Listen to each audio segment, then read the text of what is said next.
할렐루야. 우리 성도님들 한 주간도 하나님 안에 평안하셨습니까? 오늘부터 이제 온라인으로 신약 성경 공부를 우리가 시작하려고 합니다. 우리가 성경을 참 읽다 보면 때로는 난해한 구절들이 많고요. 또한 이해가 되지 않는 내용들도 많고 참 많이 어려운 부분들도 있을 것입니다. 우리가 성경을 어려워하는 이유가 무엇일까요? 성경을 어려워하는 것은 그 당시의 문화, 언어, 또한 여러 가지 시대적인 배경, 상황에 대한 이해들이 우리 가운데 많이 없기 때문에 그 속에 우리가 성경을 읽을 때 때로는 어려운 부분들이 우리 속에 있을 것입니다. 오늘 우리가 오늘부터 우리가 신약을 공부하게 될 텐데 어디까지 이러한 어려움에 대한 부분들이 해소될지 모르겠지만 최대한 우리가 성경을 읽고 특별히 신약의 말씀을 읽는 데 있어서 이 성경 공부의 시간들을 통해 조금이나마 우리가 그 말씀을 묵상하는데 조금은 이해를 돕고자 하는 이런 시간들이 되었으면 좋겠습니다. 그래서 말씀이 어려운 것이 아니라 이 말씀을 묵상하고 읽을 때에 조금 더 쉽게 은혜로 우리 다가올 수 있는 이 말씀이 되는 이 시간들이 되었으면 좋겠습니다. 특별히 이번 우리 신약은 여러 가지 관점에서 우리가 볼 수 있지만 지난번에 우리 전선택 목사님께서 구약을 구속사적인 관점에서 바라본 것처럼 저도 신약을 구속사적인 관점에서 바라보고자 합니다. 왜냐하면 모든 성경의 관점, 구약이나 신약이나 이것의 관점, 초점은 어디에 있습니까? 예수 그리스도에 있는 거죠. 그러니까 물론 창세기부터 쭉 흘러가는 그 흐름 속에는 하나님의 섭리 역사, 또한 이 모든 것 가운데 하나님의 뜻이 담겨 있지만 궁극적으로 보면 구약에는 오실 예수 그리스도, 그 다음에 신약에는 오신 예수 그리스도, 오셔서 구원을 이루어주신 예수 그리스도에 대한 이야기서부터 그것으로 인하여서 복음이 확장되어지는 그 부분들까지 다루어지고 있는 것이 이 말씀입니다. 그렇기 때문에 우리가 말씀을 볼 때에 어떤 관점으로 우리가 바라보아야 하느냐, 다양한 관점, 그 당시에 우리가 문화도 바라봐야 되고요. 또한 언어적인 관점도 우리가 봐야 되고 시대적인 배경도 봐야 되지만 궁극적으로 우리가 하나의 공통적인 관점으로 좀 말씀을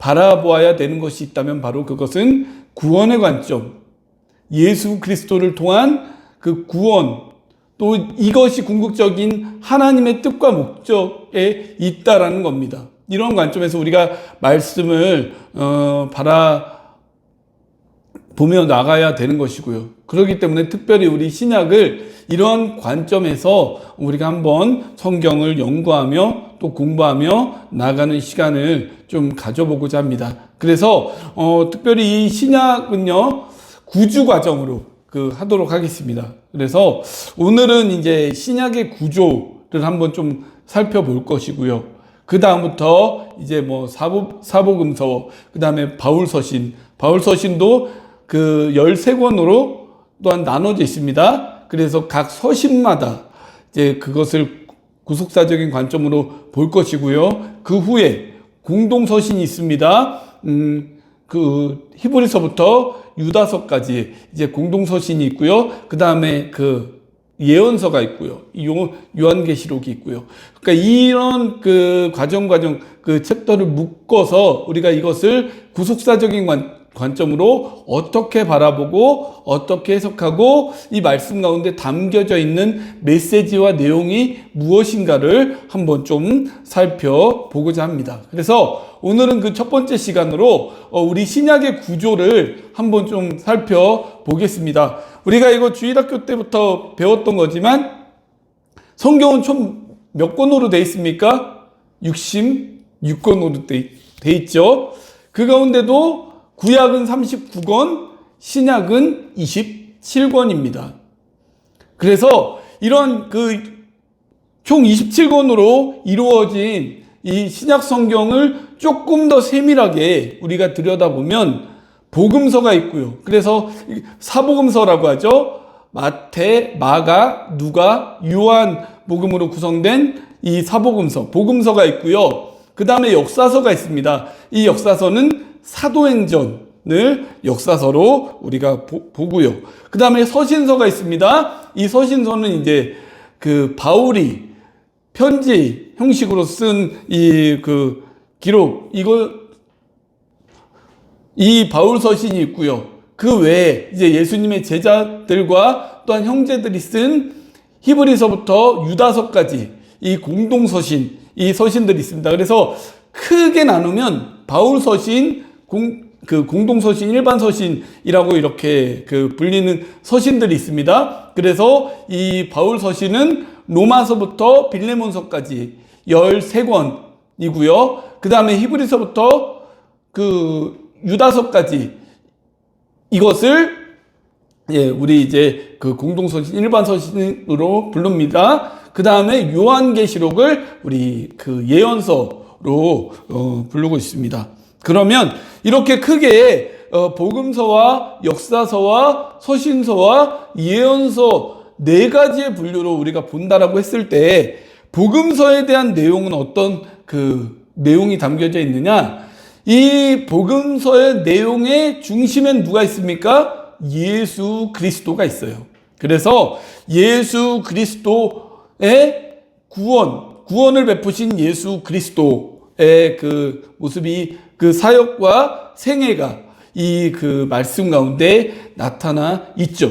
그런데 이 사복음서가 있는데 우리가 말씀을 자세히 읽다 보면 비슷한 것 같지만 좀 다른 내용들이 담겨져 있는 것들이 있을 겁니다. 마태, 마가, 누가복음을 가리켜서 뭐라고 하냐면 공관복음이라고 해요. 그 다음에 요한복음을 따로 분류합니다. 그러니까 사복음서라고 우리가 크게 보지만 이 사복음서 중에도 마태, 마가, 누가복음을 가리켜서 공관복음이라고 하는데 이 공관복음, 왜 공관복음이냐? 같은 관점으로 바라보았다라고 해서 공관복음이라고 해요. 그래서 마태, 마가, 누가복음에는 공통적인 요소들이 한 80% 정도를 차지하고 있습니다. 그래서 마태, 마가, 누가복음은 주로 갈릴리에서 이루어진 예수님의 사역들을 좀 중심으로 기록한 것이 이렇게 공관복음이고요. 그 다음에 요한복음은 예수님께서 예루살렘에서 주로 사역하셨던 이러한 것들을 중심으로 기록되어졌습니다. 그렇기 때문에 자세히 들여다보면 마태복음부터 누가복음에 없는 내용들이 요한복음에는 많이 기록되어져 있는 것을 보게 돼요. 그래서 마태복음과 누가복음은 이제 시기적으로도 이제 좀 비슷한 시기 때 쓰여졌고요. 이 요한복음은 조금 더 후대, 그러니까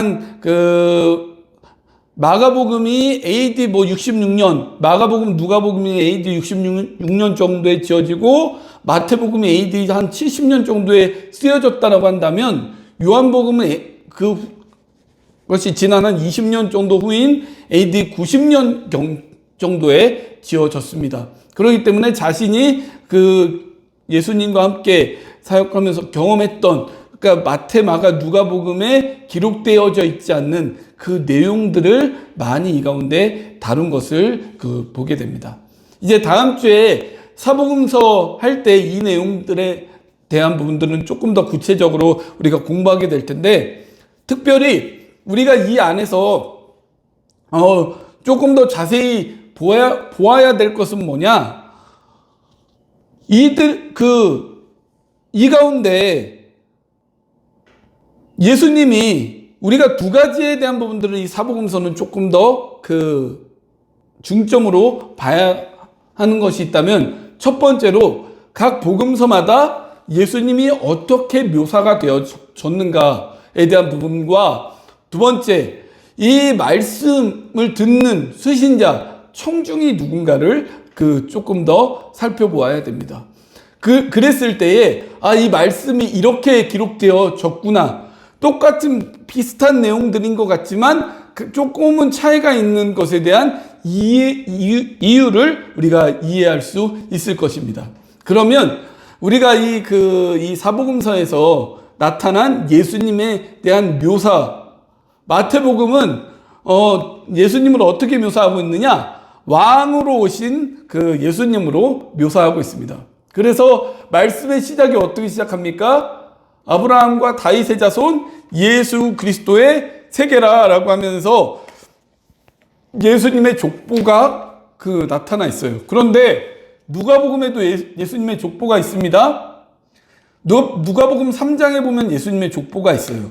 그리고 마태복음에도 예수님의 족보가 나와요. 그런데 이것에 차이점이 있습니다. 이 마태복음에서 나타나는 예수님의 족보는 누구서부터 시작을 해요? 아브라함에서부터 시작을 해요. 그런데 이 누가복음에서의 그 족보의 시작은 누구에서부터 시작해요? 예수님에게서부터 시작해서 누구로 마무리합니까? 아담으로 마무리해요. 그러면 우리 성도님들 이 말씀을 읽으면서 왜 똑같은 그런 부분인데 이런 차이가 있을까? 여기에 이름이 있는 사람이 여기에는 없고 왜 여기에 있는 사람이 여기에는 없을까에 대한 그 차이점을 좀 의문점을 갖지 않으셨습니까? 왜 그러냐면 이 마태는요, 이 가운데 예수님을 왕으로 오신 분으로 묘사한 이유가 뭐냐면 이 글을 쓴 청중이 누구냐? 유대인들이에요. 유대인들에게 있어서 지금 예수 그리스도, 그들이 기다리는 메시아는 자신들을 구원할 왕으로 기다리고 있는, 그러니까 그 왕족에서 탄생할 것이다라고 하는 그 기대감을 가지고 메시아를 기다리고 있지 않습니까? 그렇다고 해서 허무맹랑한 족보가 아니라 정말 예수님은 아브라함부터 다윗에 이르고 또 다윗에서부터 또 다윗을 거쳐서 예수님에게까지 이르는 왕족으로 태어나신, 왕족의 혈통을 가지고 태어나신 예수님이라는 거예요. 그렇기 때문에 마태복음에서 이런 부분들을 썼을 때 예수님께서는 왕으로 태어났다라는 건 즉 무엇을 강조하기 위한 겁니까?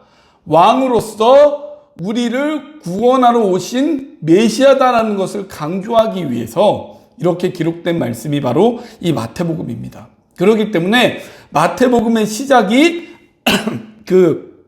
예수님의 족보로, 그런데 예수님의 족보로 시작이 되어 있는데 이것이 아브라함부터 시작되어져 있는 것은 그 청중에 대한 기록한 대상을 이렇게 생각해서 쓴 내용이다라는 것을 우리가 보시면 됩니다. 우리도 흔히 책을 읽을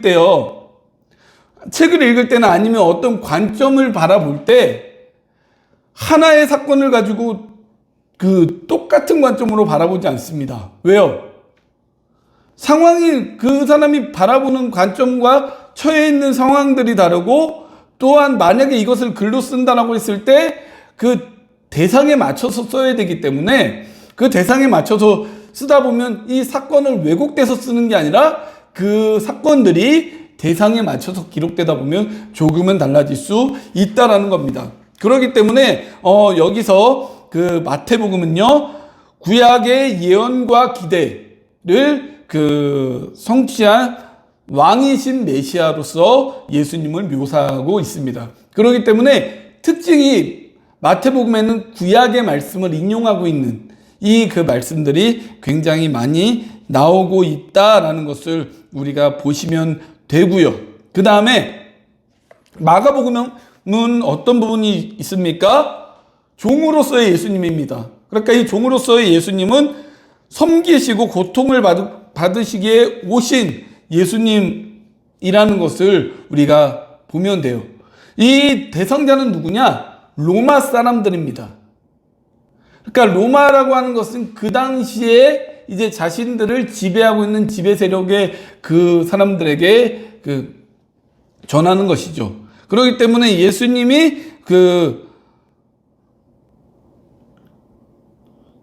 그러니까 이방인들은 이론으로 가르치기보다는 행동을 이제 주로 하는 이런 부분들을 여겼기 때문에 종으로서 끊임없이 다니시면서 바쁘게 움직이시며 또한 섬기신 종으로서의 예수님에 대한 부분들이 이 말씀 가운데 많이 담겨져 있는 것들을 볼 수 있습니다. 그래서 이 사복음서 중에 가장 또한 먼저 쓰여진 복음이 마가복음이에요. 마가복음이 최초의 그 복음서로 쓰여졌고요. 그 다음에 누가복음의 청중은 이제 헬라인입니다. 즉 이방인이에요. 그렇기 때문에 처음에 누가복음이 누가를 쓰는 청중이 이 가운데 나타나요. 데오빌로 가카라고 하는 그 수신자의 이름이 나타납니다. 이것은 단순히 어떤 한 데오빌로 가카에 대한 가카를 위해 쓴 게 아니라 더 넘어서 이 당시에는 이제 헬라 문화의 그런 시대를 살았기 때문에 헬라인들, 즉 모든 이방인들에게 쓰여진 내용입니다. 그렇기 때문에 예를 들어서 이방인들에게 예수님에 대한 부분들을 소개하고 이야기하고 이런 부분들을 기록하는데 아브라함부터 다윗의 그 자손으로 태어나신 왕으로 오신 예수님을 기록하고 소개한다면 과연 이 이방인들은 이해할 수 있을까요? 예를 들어서 어떤 이제 사람 전주희 씨라고 봤을 때 전주희 씨가 왕의 혈통이잖아요. 태조 이성계의 혈통 누구라라고 하면 우리는 이 사람이 왕족으로 태어났구나 라는 것을 알지만 이 사람에 대한 기록을 다른 이방인 다른 민족의 사람한테 소개할 때 이 사람이 왕으로 왔습니다 라는 것으로 이해할 수 있겠습니까? 이해할 수 없다는 거예요. 그렇기 때문에 3장에 기록되어져 있는 예수님부터 올라가는 족보의 내용은 어떤 내용이냐? 왕으로서 오신 예수님이 아니라 하나님이 만드신 하나님이 창조하신 아담에서부터 이제 이 예수님이 오셨는데 예수님은 하나님이시지만 인간의 몸을 입고 이 인류를 구원하시기 위해 오셨다라는 부분들을 강조하기 위해서 누가복음 3장에서는 예수님부터 족보가 올라가서 아담에게까지 이르게 된다는 겁니다. 그래야 이것을 받아들이는 청중의 입장에서 조금은 더 이 말씀을 이해할 수 있지 않겠습니까? 네. 그러면서 이 누가복음은 조금 더 물론 다른 부분에도 나와 있지만 예수가 온 인류의 구원자이심을 강조하고 있는 이런 부분이 이 말씀 가운데 또한 많이 담겨져 있는 것을 우리가 보게 됩니다. 그 다음에 이 요한복음에서의 예수님은 하나님의 아들, 즉 신으로서의 예수님을 기록하고 있습니다. 그래서 이제 어떤 누가복음은 청중이 헬라인, 그러니까 그 당시에 문화를 주도하고 있는 헬라인에 대한 부분들이 청중이었다면 이제 요한복음의 청중은 모든 사람입니다. 모든 사람. 모든 헬라 세계에 있는 모든 사람이에요. 그래서 이 공관복음서와는 달리 이 요한복음에서는 예수님의 가르침을 어떤 신학적인 설교 형태로 소개하고 있는 부분들이 나오고요. 그 다음에 예수님의 기적을 7가지로 좀 이제 소개하면서 예수님이 하나님의 아들일 수밖에 없는 이런 증거를 이제 이런 부분들 가운데 표현하고 있습니다. 특별히 이 요한복음에서 조금 더 많이 나오는 부분들이 뭐냐면 나는 무엇이다라고 하는 이 헬라어 에임이라고 하는 이런 표현이 23번에 걸쳐서 나오는 것을 우리가 볼 수 있게 됩니다. 이 부분은 나중에 사복음서 갈 때 조금 더 구체적으로 우리가 보도록 할 텐데요. 어쨌든 간 이 사복음서에 대한 그 특징은 이러한 부분들로 우리가 쓰여졌다라는 것을 보시면 됩니다. 그렇기 때문에 사복음서를 읽을 때에 비슷한 내용인데 왜 이런 차이가 있을까라는 부분들을 보게 되면 예수님에 대한 묘사에 이런 차이가 있고 또한 그것을 바라보는 청중의 그 차이가 있는 부분이기 때문에 이렇게 기록한 것이구나 라고 우리가 보면서 이 복음서를 보게 되면 조금 더 쉽게 이해할 수 있게 될 것입니다. 그러니까 복음서는 이렇게 구성이 되어 있고요. 그 다음에 이제 역사서는 사도행전입니다. 이 사도행전은 무엇이 기록되어져 있습니까? 크게는 이제 두 가지의 것들이 기록되어져 있죠. 그러니까 궁극적으로는 이제 사도 바울 이전에 초대교회가 형성되어지는 이런 과정들과 그것을 통해서 복음이 전파되어지는 이런 역사들이 쫙 나타나고 있다면 이제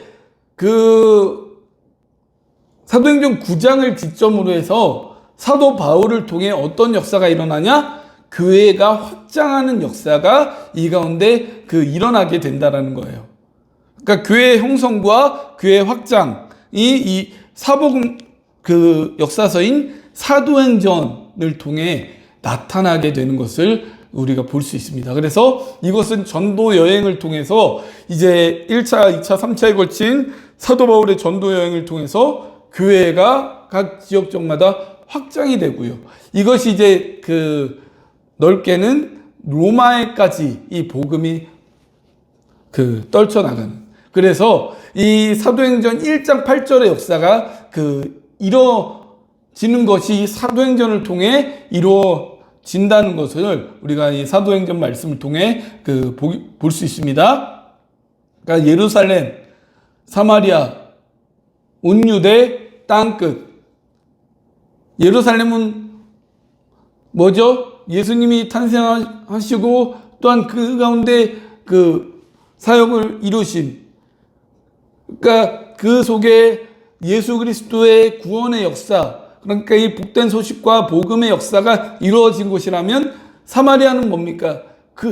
예루살렘 사람들이 혐오하는 그런 장소, 그런 곳, 그러니까 어떻게 보면 좀 자신들과 반대되어지는 그런 곳의 지역들, 그 다음에 온 유대, 이 예루살렘 한 지역만 국한되는 것이 아니라 이 나라 전체, 그 다음에 땅끝은 복음의 불모지까지 복음의 역사가 이루어진다. 오직 성령이 너희에게 임하시면. 그래서 120명의 성도들이 성령의 역사를 받아 곳곳에 흩어져서 복음이 확장되어지는 역사가 이루어지게 되고요. 이것이 궁극적으로는 사도 바울을 통해서 초대교회가 형성이 됐다면 확장되어지는 역사는 사도 바울의 이 사역들을 통해서, 또한 성령을 받은 120명의 사도들을 통해서 이런 역사가 이루어지는 것이 사도행전의 말씀 가운데 기록되어져 있다는 것을 우리가 볼 수 있습니다. 그것과 함께 우리가 이제 서신서를 보게 되는데요. 서신서는 아까 말씀드렸던 것처럼 바울 서신과 일반 서신, 즉 공동 서신, 이 두 개로 나눌 수 있습니다. 바울 서신은 로마서부터 빌레몬서까지. 그 다음에 이 공동 서신, 일반 서신은 히브리서도 바울이 쓰여졌다 이제 아니다는 그런 부분들이 많이 있지만 일단 히브리서는 저자 미상으로 보는 것을 이제 주로 많은 학자들이 그렇게 주장을 한다라고 봤을 때 유다서까지가 이제 공동서신, 일반 서신으로 이렇게 크게 나뉘어지게 됩니다.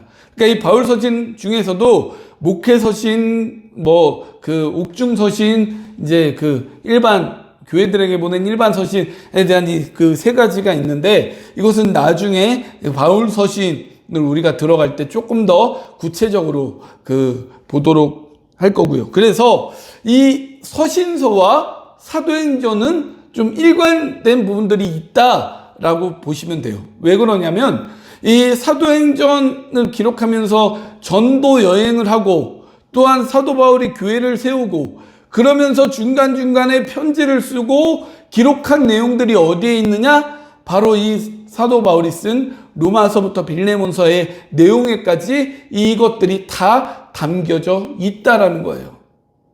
그 안에는 때로는 교회를 세워서 이제 사역자들한테 맡겨서 사역을 하지만 교회 안에 분란이 일어나는 부분들도 있고요. 또한 다른 복음을 들으면서 그 가운데 신앙이 흔들리는 사람들도 있고요. 여러 가지 그 상황 가운데 권면하고 바른 신앙과 바른 어떤 예수 그리스도를 믿는 믿음 안에 나아가는 이런 자들의 모습을 갖추게 하기 위해서 이 말씀이 기록되어졌다라고 이렇게 보시면 됩니다. 그렇기 때문에 이 말씀은 이제 이렇게 기록되어진 것이고요. 또한 어떤 히브리서부터 이제 유다서까지 이 내용도 거의 사도 바울이 직접 쓴 것은 아니지만 시대적인 부분들은 거의 비슷한 시대적인 상황에 있다라고 보시면 돼요. 그래서 주로 여기서는 어떤 상황들이 있습니까? 이단 거짓 교사들에 의한 이제 갈등이 있을 때에 이 가운데 주로 이 공동서신 가운데 나와 있는 이 말씀은 서로 하나 될 것, 또한 이 가운데 하나님 앞에 믿음을 온전히 거짓 교사들에 의해 흔들리지 않고 영적으로 무너뜨리려고 하는 그들 가운데 흔들리지 않고 굳건한 신앙 가운데 믿음을 지키며 나아갈 것에 대한 부분들을 강조하고 있고요. 그 다음에 이 당시가 어떤 시대냐? 로마 네로 황제에 의해서 박해를 받던 시대입니다.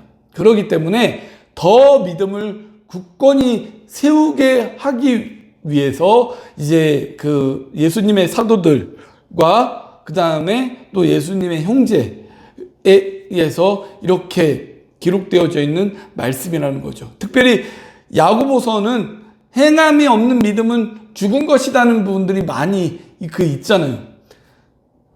왜 야고보서가 그렇게 강조를 했느냐? 이 당시의 상황에 대한 부분들을 잘 이해해 봐야 합니다. 로마서 10장 10절 말씀에 보면 이렇게 말씀하고 있죠. 로마서 10장 10절 말씀에 보면 사람이 마음으로 믿어 의에 이르고 입으로 시인하여 구원에 이른다라고 말씀을 하고 있습니다. 그러니까 구원이라는 건 전적으로 하나님께서 베풀어 주시는, 행해 주시는 것이기 때문에 이것을 믿으면 구원을 받습니다. 그런데 왜 굳이 야고보가 이 가운데 행함이 있는 믿음을 강조했을까요?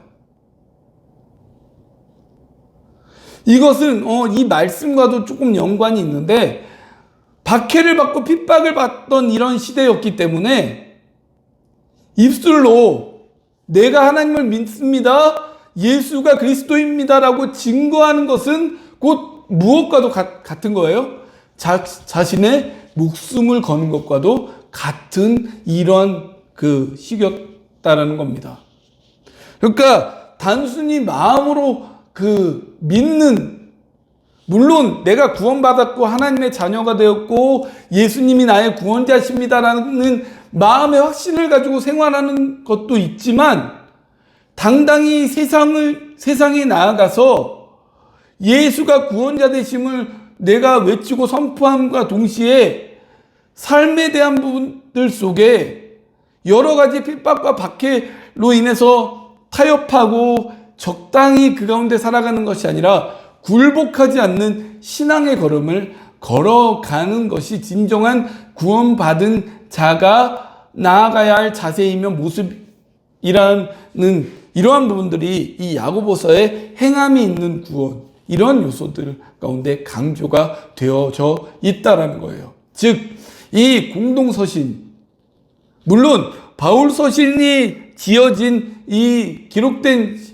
시절도 마찬가지지만 기독교인, 예수님을 믿는 자들이 결코 예수님을 증거하기가 쉽지 않습니다. 왜 그렇습니까? 안으로는 유대인들, 바리새인들, 여러 종교 지도자들로 인해서 핍박을 받고요. 외부에는 어떠한 세력들이 있습니까? 뭐 네로 황제라든가 그런 예수 믿는 자들을 핍박하는, 그러니까 유대인과 어떤 종교 지도자들 뿐만 아니라 안에서의 유대인과 종교 지도자들 뿐만 아니라 밖에서까지 자기들을 통치하고 있는 그 나라들에 의해서까지 끊임없이 박해를 받고 있는 이 상황. 또한 교회 안에서는 어떤 상황이 벌어져요? 이단으로 인해서 거짓된 복음이 전해지고 이것으로 인해서 갈등이 벌어지고, 또한 유대인으로 인한 여러 가지 끊임없는 박해와 핍박을 받고 있는 이러한 상황을 만나고 있기 때문에, 특별히 이 서신서, 바울 서신도 마찬가지고요. 이 공동 서신도 마찬가지지만 흔들리지 않는 믿음 속에서 굳건히 이런 믿음을 지키며 살아갈 것에 대한 어떤 권면의 메시지, 또한 소망의 메시지, 희망의 메시지를 이 서신서를 통해서 기록하고 있다라는 겁니다. 이렇게 기록하고 이런 방향성을, 또한 신앙의 바른 방향과 복음의 바른 의미, 또한 이해, 이런 부분들을 서신서에서 기록하고 있다면, 이 예언서 요한계시록은 한 권으로 되어져 있는데, 이것은 앞으로 전개될 그 역사와 함께 교회의 미래에 대한 하나님의 계시, 때로는 이것이 굉장히 어려운 내용처럼 다가오는, 또 막연하게 받아들일 수 있는 이런 역사로